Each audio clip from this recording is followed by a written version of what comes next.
So today's agenda is the Delhi Sultanate, and then a broad overview of the Bhakti movement, and then we'll have one further lecture on the Bhakti movement, where we look at 4 to 6 poets in greater detail, and that will give you, I think, a very good understanding of what I would describe as the crown jewel of Indian spirituality.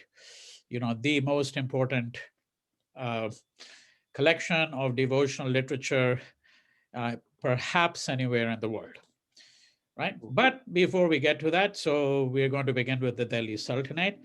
And you will recall where we had essentially stopped.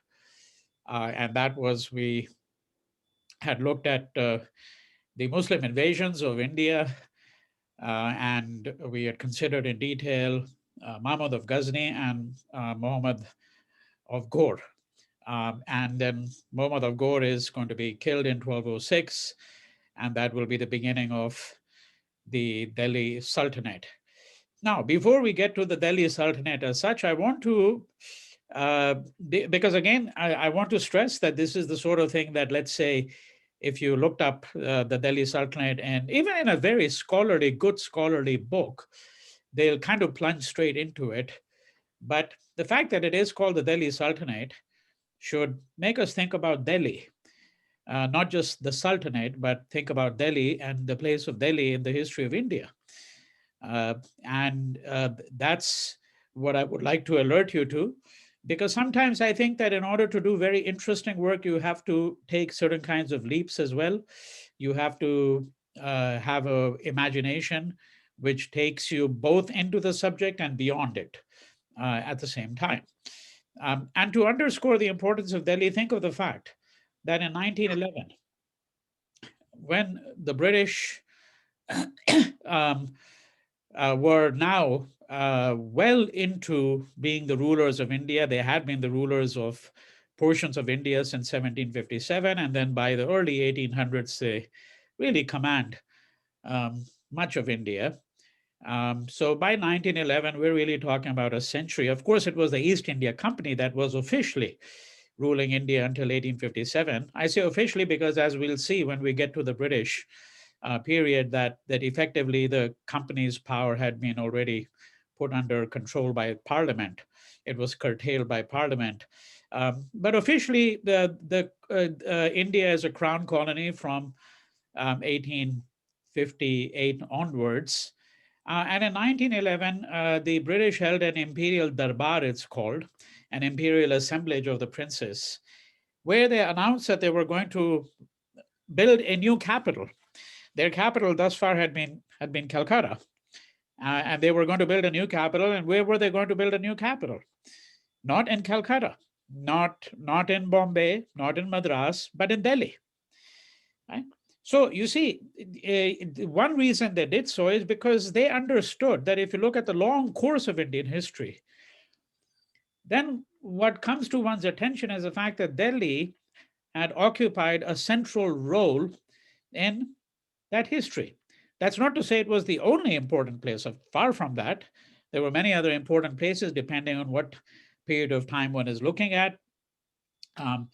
And there were periods of time when the court of Delhi was exceeded in importance by other courts. So, for example, the court of Lucknow in the early part of the 19th century was a place that was a magnet for many people, right? But it has been understood. So this is the way to think of it. It has been understood by all those who seek to establish their rule in India, all those who sought to conquer India, that you had to take control of Delhi, right? Because Delhi was in many ways also a metonym for India, that it stood for India as a whole, in a way that whosoever commanded Delhi commanded the country. And of course, we know that this continues to be the case down to the present day, right? So the Delhi Sultanate is called the Delhi Sultanate because it was based in Delhi. That was where the sultans established their power. And then the Mughal Empire was going to have a number of competing places where from where power was administered. Delhi was certainly one of them. Agra was very important. We know that Akbar built a royal capital at Fatehpur Sikri, but it was abandoned even before it was ever used for a number of reasons. We know that Lahore was important for the Mughals as well. But the importance of Delhi remains singularly so for at least the last 800 years of Indian history, from 1206, when the Delhi Sultanate was first established. That's one trajectory of thought I would like you to think about. The second trajectory of thought, more broadly speaking, is a relationship between Delhi and the Deccan. The Deccan meaning South India, a term that we have encountered many times before, but basically what you might call the peninsula. So everything south of, let's say, the river Narmada, and that would include the four major language areas of South India, namely Telugu, Tamil, Malayalam, and Kannada, and often Marathi as well. Okay, often Marathi as well. So the Deccan sometimes includes, really, as when one sees that term, let's say, referred to in 17th century, 18th century, 19th century histories, it would encompass portions of what today would be Maharashtra. And the third main consideration is that, and again, it's a consideration that extends to the present day. Think of it this way for a moment, right? That consideration is that if you're reeling from Delhi, which is fairly up north, I mean, from Delhi to the hills is only a few hours drive, right? To the foothills of the Himalayas. So it's fairly far up north in many ways. Now, from Delhi to the far-flung portions of the empire was always a problem for those who were ruling from Delhi, because how do you control the rebellion of people when they are way down south in the Deccan, when they're up, let's say, in Kashmir? And remember, in undivided India, the rule of the Mughals, for example, extended beyond. I mean, even the Delhi Sultanate, portions, what is today Pakistan, and extending into some portions of Afghanistan. This was all under the Sultanate, right? And then in the east, in modern day India, it extends all the way to Assam in northeast India. And we know from a study of Indian elections in the last few decades that very often, even when the central government is ruled by one party, is constituted by one party, that same party may not be controlling the legislative assemblies of many of the other states, particularly states which are really at the extremities. So Northeast India, for example, has continued to be a fundamental problem for the Indian state. It's the extremities. What are the other extremity, which is a fundamental problem? Kashmir, right? So you see, what I'm saying is that all these problems are already prefigured now in the history of the Delhi Sultanate, right? But there are also some questions which are particular to the Sultanate, and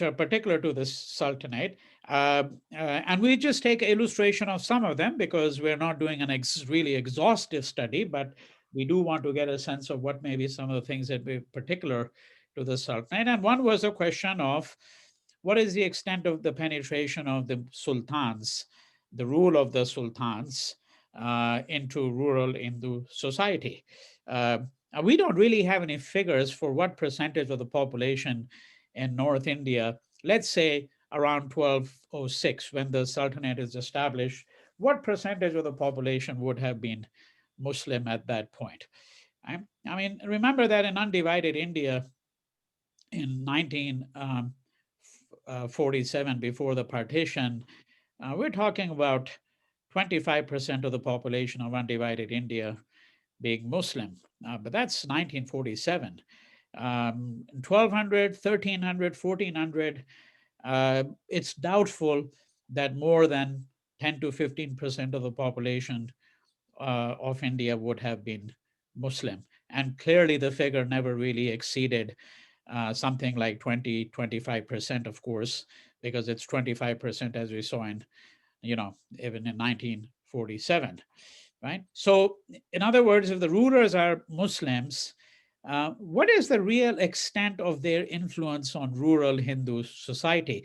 So when I say penetration here, I don't mean simply in the sense of military and political penetration. Yes, they're ruling a large area, but I also mean to what extent was there a penetration of social norms that the rulers had? Because now we're really speaking about people who are of Turkish, background, right? Central Asian, and going further west. So Turkish is generally the term that is used, a broad term to refer to the, as opposed to the Persian background, right? There are also people who are of Persian background as well, and uh, therefore, the question I'm saying that is particular to this time is a question of what was the extent of their influence into the fundamentals of Hindu society. Then there's a second question. Now, that question is certainly a question that comes up with respect to the Mughal Empire as well, what you might call the successor empire, because the Delhi Sultanate is going to be finished effectively when the Mughals assume power, and that's going to be in the 1520s. So the Delhi Sultanate lasts for 300 years, 320 years. Uh, but in this early period, this question is more germane, and that is a question of what was the extent of persecution of Hindus. Now, I think that the literature on this question is developing very rapidly, and there are different set of views on this question. And I had hinted in a previous lecture to you that there is that sword of Islam thesis, that Islam spread largely by forcible conversions. This is not a thesis that many historians are very sympathetic to, and the ones who are not sympathetic to it are not necessarily Muslim historians. In fact, I think a good number of secular and even Hindu historians. I don't like to use Muslim historians or Hindu historians because I don't think that they're necessarily defined by their religion. I, for example, am not defined by whatever my religion may be. But here I mean historians who may also be Hindus at the same time. So that's a sense in which one should read that phrase, Hindu historians. Uh, I think that even many of them are not necessarily entirely sympathetic to the idea that it was really through through a forcible conversion that Islam spread. And in fact, as I had suggested, that there are a number of other arguments which we had taken up in the last session, and one of those arguments had to do with the example set by the peers, the religious, leaders, the example set by the Sufis. Then the whole question that Islam may have been more attractive because, in principle, it uh, held out the promise of being a more egalitarian religion.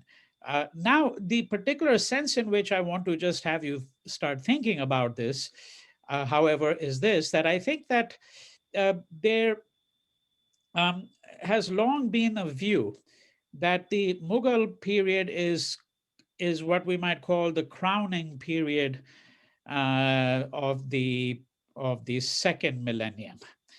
All right. So if, for example, in the first millennium, it was the Guptas who created what is considered the golden age, the classical age of Indian civilization. So for the second millennium, so from the year 1000 to 2000, it's very often, certainly until the coming of the British. That is, if you're looking at pre-modern India, then it's the Mughals who are viewed as having created the greatest empire in India, and having brought to India certain gifts, as it were, that this is a period, the Mughal period, that is a period of spectacular achievements in various domains. That has long been the view, including the question of religious syncretism that Akbar has very often been viewed as, not just within India, but universally as an example of a very enlightened ruler. Uh, However, I think there is an argument to be made, and I think that there are quite a few historians who are familiar really with the Delhi Sultanate in some detail, who would argue that the real beginning of this Indo-Islamic cultural synthesis is um, the period of the Delhi Sultanate. All right. So I think that that's a question that we will want to have, a question that we will want to keep under our radar, that we would need to reflect on, whether this was the case or not. All right. Now, what was the extent? Yeah. Who is this Delhi Sultanate? So you're saying it's someone of Turkish Central Asia descent who comes to India and manages to get a certain level of power? Yeah. So you see, remember that Muhammad of Ghor, in fact, is going to be assassinated by one of his own generals. Okay, right? One of his own generals, and this man is going to set up the first dynasty within the Delhi Sultanate. So if you look here, this is a timeline. So 1206 to 1526. And Muhammad of Ghor himself, remember, these are the people who are called the Ghaznavids, because this is the Ghaznavid period. That is the first 2 centuries of the second millennium. So you're Muhammad of Ghazni, and then in the 1170s, 1180s, we have Muhammad of Ghor.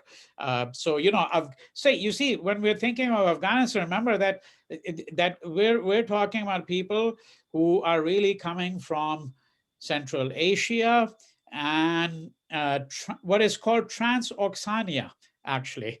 All right, you may not have heard the word before. Very few people have. That's the word that is used to describe the area that is today covered by Tajikistan, Uzbekistan, Kazakhstan, all of these places, right? And these people are fundamentally what you might call Turks in a way. So Chagatai, that's another word that is often used.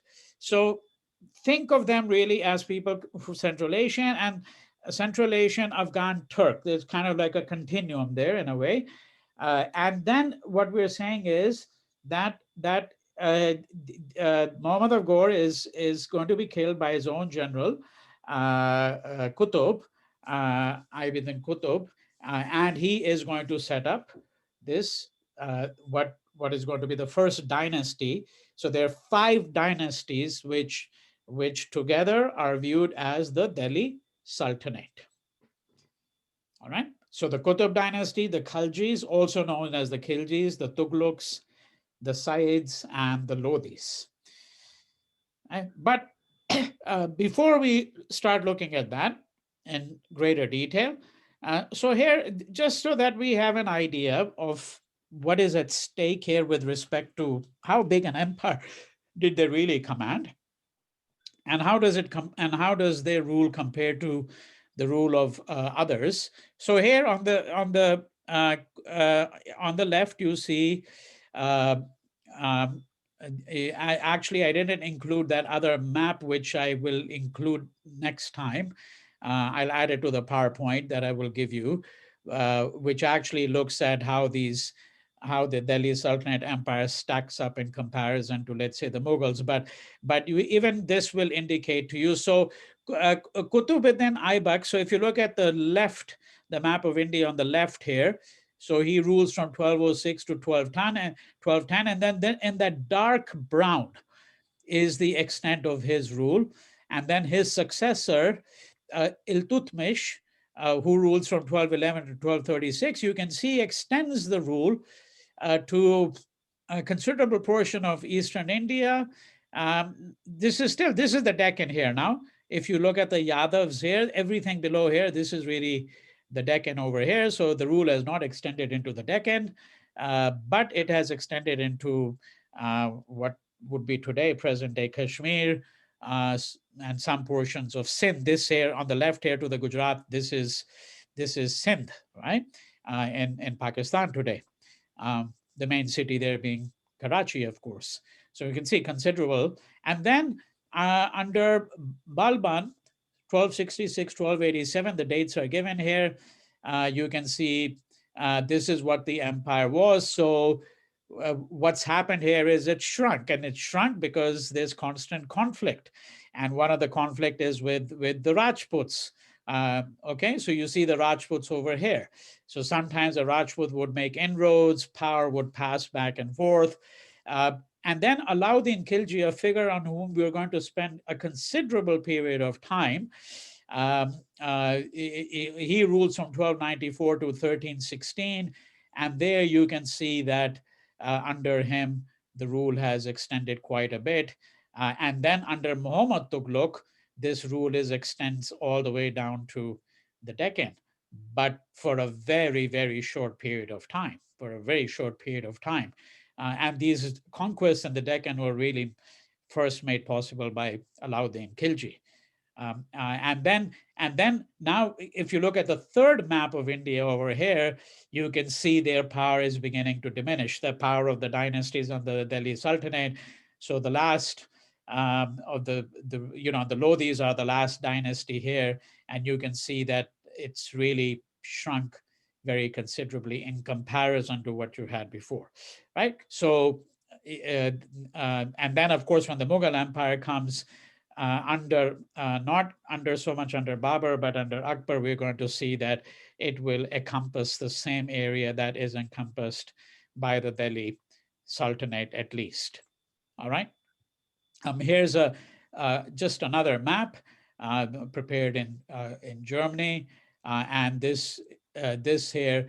So it says Sultanate von Delhi. This is the extent of the empire that was taken by Babur when he defeated Ibrahim Lodi in 1526 and in the few years thereafter. All right. So now let's just look at the history of the Delhi Sultanate. So, we're not going to get into substantial details for all of the rulers, because what we are interested in attempting to do here is to highlight some of the features. And again, I remind you that those features include the whole question of, all right, so what was the extent of the penetration of the Sultanate into the rural countryside? Number two, did they introduce new modes of governance? All right, new modes of governance. Because if you have a Sultanate that is an empire which is lasting for over 300 years, then one is entitled to ask, well, what was the nature of administration? Right? To what extent did they introduce certain kinds of administrative measures which were perhaps a novelty on the Indian scene? All right, and then there's a question of this Indo-Islamic, that is Hindu-Muslim cultural synthesis. Was there some kind of cultural synthesis that we can think of? All right, and we also have to consider the question of what is a relationship of, which you will see is related to the second and third points.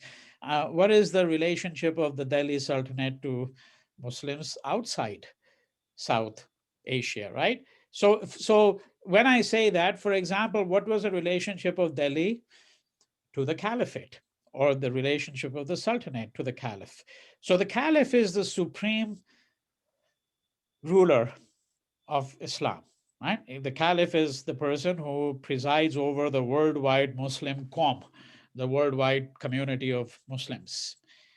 And the Caliphate is technically abolished with the end of the Ottoman Empire in the early part of the 20th century, But you know that the person, I mean, he's not really the caliph now anymore, but the person who, in a sense, de facto uh, seeks to occupy the same place is the king of Saudi Arabia today. But as I said, it's a very different relationship because the Ottoman Empire was really an empire, so it extended over substantial parts of Eastern Europe, and we know that the Ottomans had influence elsewhere too. Uh, and that, of course, cannot be said for the present day ruler of Saudi Arabia, and he doesn't call himself caliph. But in order to understand uh, the position of the Sultanate, I have to explain to you what the caliph is. So that's what I'm doing here, which is the caliph is the person who is the custodian, the guardian of the Muslim faith. Okay, and the history of the caliphate is very long and complicated, but at this time, the caliph is sitting in Baghdad. Okay, so it's sometimes also referred to as the Baghdad caliphate, the Abbasid. That's the dynasty there at that point in time that we're really referring to. So there's a very interesting question.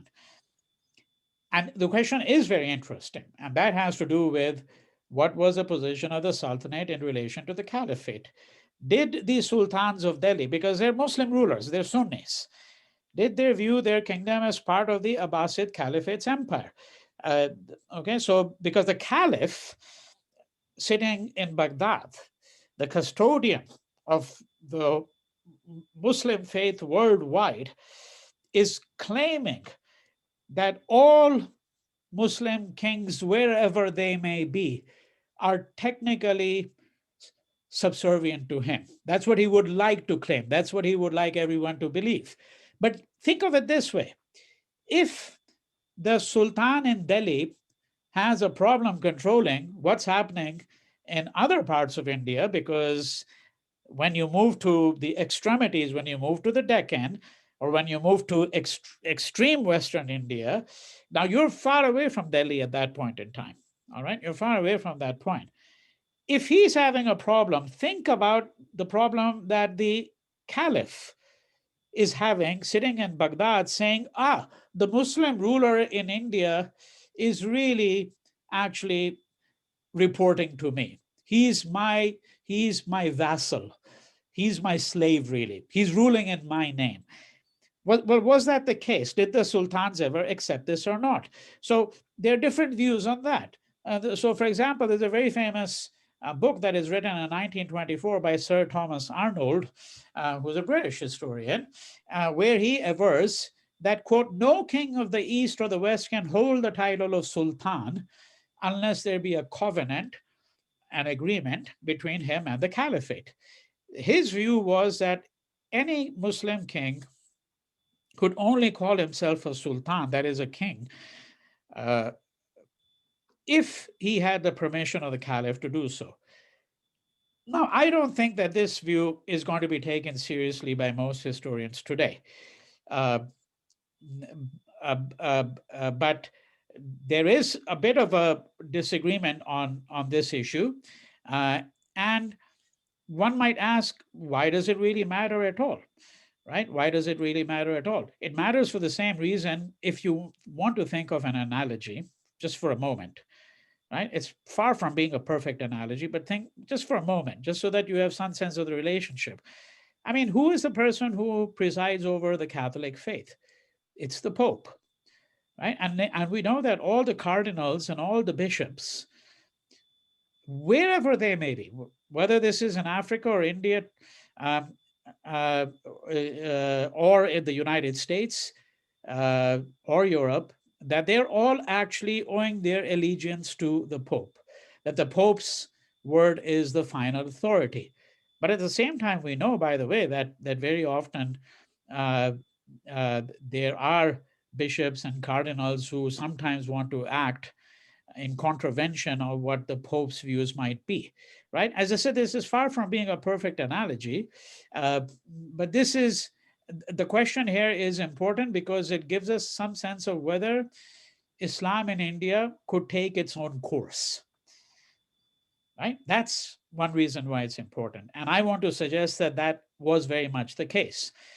Now, there is one custom that is important to explain because people usually interpret it in the exactly opposite fashion and as from what they're supposed to infer from that custom. That custom was that the superior would give the inferior a robe of honor, it's called. Okay, in the Muslim world, this was a very common practice, and this was very liable to be misinterpreted. Okay, so when, for example, let me give you an illustration from the 18th century so that you can understand the complications. So 18th century, the East India Company establishes its rule, beginning with the conquest of Bengal, right, commencing in 1757. Right? And then the rule of the company will expand over the years. Now remember that the Mughal emperor is still seated in Delhi. He's still holding court in Delhi. Technically, he's a ruler of all of India. He's a ruler of all of India. And so the East India Company, when we get to the British, we're going to consider the complications arising from this, that the East India Company is in principle, they're accepting the sovereignty of the ruler, but in practice, not at all. In practice, not at all. So the companies generals pretty much did whatever they wanted. They went on a rampage. They accumulated massive amounts of wealth, and they're not transmitting this wealth to the Mughal emperor, although they are in principle his vassals, his slaves, because they're supposed to pay tribute to him. All right.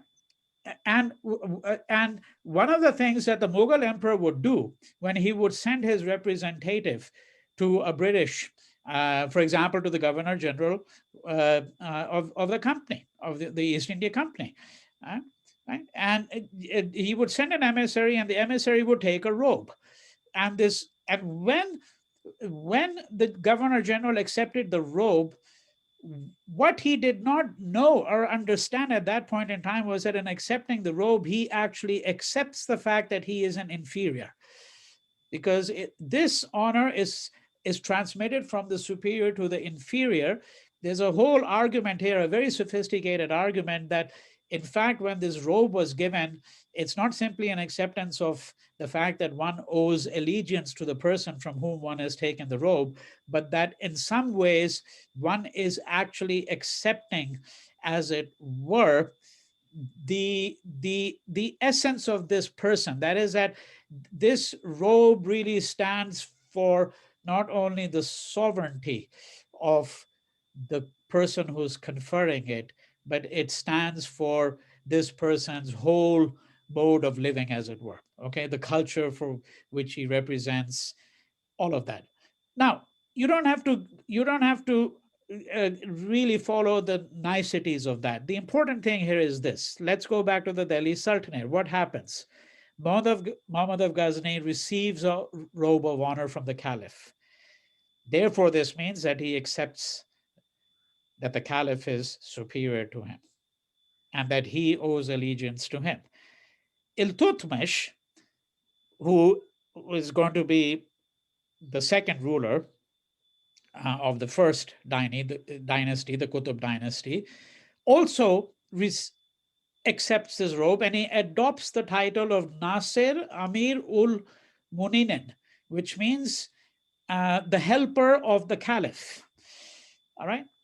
However, ironically, he attacks another ruler in Bengal. Bengal now is much further to the east. A very good illustration of the fact that sometimes in the same Muslim empire, you might have a large number of Muslim rulers who are now pretty much all independent. Okay. And Ghiyusuddin had received such an honor as well, right? He had accepted such a robe. That is to say that two of the caliph's servants in India on this argument are both fighting each other, right? Which is a bit odd. All right. So the question here simply is this, right? Was the fact that the Delhi Sultans accepted a robe of honor, right? Is this an indication of the fact that they accept that their Muslim kingdom is in fact actually subservient to the caliph, that they themselves are inferior to the caliph, right? Or should we actually interpret this in a different way, which is what I'm really suggesting? What I'm suggesting is that this was only their acceptance of the formal recognition of the authority of the caliph.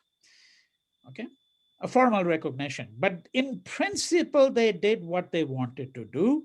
And you might say, well, why did they formally accept it? For the same reason that in a modern political party, when you have a supreme leader or authoritarian leader, a lot of people will accept. The politicians of that party will formally accept the recognition of, will formally accept the leadership of that person, but they may be internally rebelling against it. They may be fomenting dissent. They also understood that the caliph was very keen on this, right? So if you go to the last point here in this slide, I mentioned that Firoz Tughlaq twice received robes of honor from the caliph, but he never asked for them. The caliph sends them twice. And this suggests that the caliph actually is doing this because this way he can indicate, look, my prestige is so great that I can send my a robe of honor to a Muslim king who's 2,000 miles away, and this Muslim king is going to accept it. You know, and the final consideration here, of course, we could go on with this for a very long period of time by looking at a great many cases, but the general argument is what I really want to, of course, convey to you, as is the case with the other points that I'm going to make as well. But one of the other final points that we need to consider is that remember that the early Muslims who came to India were Arabs. And I pointed that out very explicitly. In the 7th century, you have Arab traders, and then, of course, Arabs who had converted to Islam after Islam was recognized there, was established there. And I had mentioned that we know for certain that there are these traders and Muslims coming to Kerala, and also those who came to Sindh, right, to places like Multan. Um, so these are all Arabs. One of the things that's happened is that the gravity, the center of gravity of Indian Islam has changed. It is no longer the Arabs. What we're really speaking about now are people who really are Central Asian, Afghans, Central Asian, and Turks. Right? So if you had to think of, let's say, the three main divisions in the entire Muslim world, West Pakistan, today Pakistan, all the way west to the what is now called the modern Middle East, the three main divisions you can think of are the Islam associated with the Turks and the Central Asians, the Islam associated with the Arabs, and then the Islam associated with the Persians. Okay, all right. And we also know that there were Ismailis. So Ismaili is a particular sect of the Shias, a particular sect of the Shias, and they were very important as well in the 9th and 10th century. So one of the things that's happening is that this Delhi Sultanate is also reestablishing the hegemony of Sunni Islam in India. Okay, that's, I think, the very important conclusion that one has to reach. Now, before we get into the reign of Allauddin Khilji, let me just very briefly linger into this. So, as I said, we're not really looking at all the details here. So we have the dynasty initially established by Qutb, and one of the things that the Delhi Sultanate will have to do. Okay, it's going to be a particular problem for Alauddin. Is they're going to have to think about the Mongol invasions. Genghis Khan is the most well-known of the Mongol rulers who swept over large parts of Asia and Europe, a feared figure. Very interesting to note that the Mongols never really were able to make inroads into India. All right, never really able to make inroads into India. Uh, and when we get to Allauddin, we'll look very briefly at some of these Mongol invasions.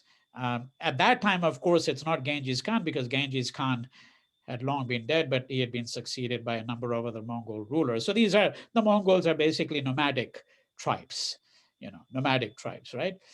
Um, uh, but just to give you a tenor of what is happening here, I want to very, very briefly discuss here not so much what people like Qutubuddin are doing, because what they're doing is what rulers sought to do, which was to expand their empire. All right. Um, and it has been argued that one fundamental distinction that we should take note of, I don't have a slide here, but I'll add it to the PowerPoint when I send it to you. The distinction that some historians have argued we need to be attentive to is a distinction between Dar-ul-Islam and Dar-ul-Harb. Okay, so Dar-ul-Harb means the land of the infidel, the land of the infidel. And Dar-ul-Islam means a land of the Muslim. The word Islam, by the way, means submission. Okay, that's what the word means, submission. So according to this line of thinking, the Muslim ruler had only one principal obligation. One principal obligation, and then there are lots of secondary obligations that follow. But that principal obligation was to turn Dar-ul-Harb into Dar-ul-Islam. That is, to turn the land of the infidel into the land of Islam. And that meant that the real work of the Muslim ruler was to expand the rule, right? In territories where Islam was not the dominant religion, such as India, right? That was the principal obligation, right? And that's where we get into those theses that I had spoken to you about. So how does he expand his rule? And then there are different theories. Was it done by the point of sword? Was it done through conversion? Was it done through the example of the teaching of the great Sufi saints? Was it done through the attraction of the idea of an egalitarian faith, particularly for lower caste, Hindus? All right. And this is where the word which you have heard, which all of us have heard in modern times, the word jihad, holy war. There was the Muslim ruler therefore obligated to actually engage in jihad. It is necessary for me to add at this juncture very quickly and briefly that the word jihad actually has another meaning, which is really the predominant meaning that pious Muslims have associated it with, and that is a struggle within oneself. Okay, so it is a struggle, but it's a struggle within oneself, the struggle to prevent the demon taking over oneself, the struggle to be good, to prevent oneself falling into evil ways, right? But the modern usage that most people know of is a holy war, a holy war. And that meaning is there. I mean, sometimes some Muslims would argue that meaning is never there at all, but that's not the case, that it is very much really present at that time as well. All right. So if you're looking, I'm saying at this, at the Sultanate, what we're saying is that it's very clear that the principal obligation of the ruler was to, in fact, actually expand Muslim rule. And there is a technical meaning. How does one establish whether here's a complication. How does one establish whether a land is Darul-Islam? That is, it's under Islam. Is it sufficient for it to be under a Muslim ruler? And all the Muslim theologians will tell you, no, that is not sufficient at all. Because if the Muslim ruler is not ruling according to the Sharia, right, then it cannot be Darul-Islam. What if a Muslim ruler is not observing all the tenets of the Muslim faith? Right? It's still Darul-Harb. Okay. So now, how did the British write about this? So I want to look at that very, very briefly. And my source here, this is a typical source, is an extremely well-known history of India, uh, written in the 19th century by Mount Stuart Elphinstone, who was a senior British official in India. He held very high positions in India. He was never the governor general, but he was the governor of a province, of a presidency, and held many important positions in India, and spent a good deal of his life in India. He was a very, I mean, he is a kind of person who they call the scholar administrator type, that he was an administrator, but he found time to write, uh, a dozen, 2 dozen books. And one of the things that he writes is a history of India, which goes through multiple editions. Quite a voluminous work running into 700, 800 pages. And book 6 of that is a description of the kings of Delhi, uh, that is the Delhi Sultanate from 1206 to 1526. What he sought to do really there, so in 50 pages is what he gives to this whole period, 320-year period, uh, is what he seeks to do really is to show that it was in many ways one form of barbarism replacing another, right? That what you have, see, it's very important to understand what he's going to argue here. In European writings, there is this idea of the Oriental despot, okay? And there is this idea of India having an unchanging past, that in India, things never really changed. So someone says, well, if someone said in rejoinder, well, that's absurd because there's things are in flux always. So the answer of the European scholar, a historian, would be that, well, yes, what changes is the person at the top. Heads get chopped off. All right. So one ruler is replaced by another. But fundamentally, the base of Indian society remains the same. And that base from the colonial point of view was the agricultural uh, traditions, the peasantry, right? That these people keep on laboring and laboring, and who sits at the top is really quite inconsequential for them, right? And then there's a further theory, and that theory is that this is a despotism, because the technical meaning of despotism, it's not totalitarianism in the modern sense. And it's actually a very specific form of government according to the European view. Despotism is a form of political rule where one person presides at the top and no other person in that entire kingdom is entirely safe, because everyone's life and property is subject to the whim of this despot. All right, this despot, everyone's life and property. And so there were lots of implications of this view. So the European view was that that Indian peasants did not do much to improve their land. And one reason they didn't do so is because they always feared that if they spent a lot of their money improving the land, well, the next day it may be appropriated by the ruler, right? And so why spend all this money? Why spend all this money if at the end of the day it's just going to be appropriated by the ruler? That was the colonial view. Now, what is really interesting here, though, however, among other things, is the way in which he really talks about um, who these people are. So, for example, I'll just read out just a couple of lines, because what he's really going to argue, Elphinstone, in this history, in addition to what I mentioned, is that it was basically, these were bloodthirsty people. It's one ruler who will replace another, and very often it, the family members themselves are going to be murdered, right? I mean, no life is sacrosanct. There's no sense of family, nothing of that kind, at least not when it comes to rule.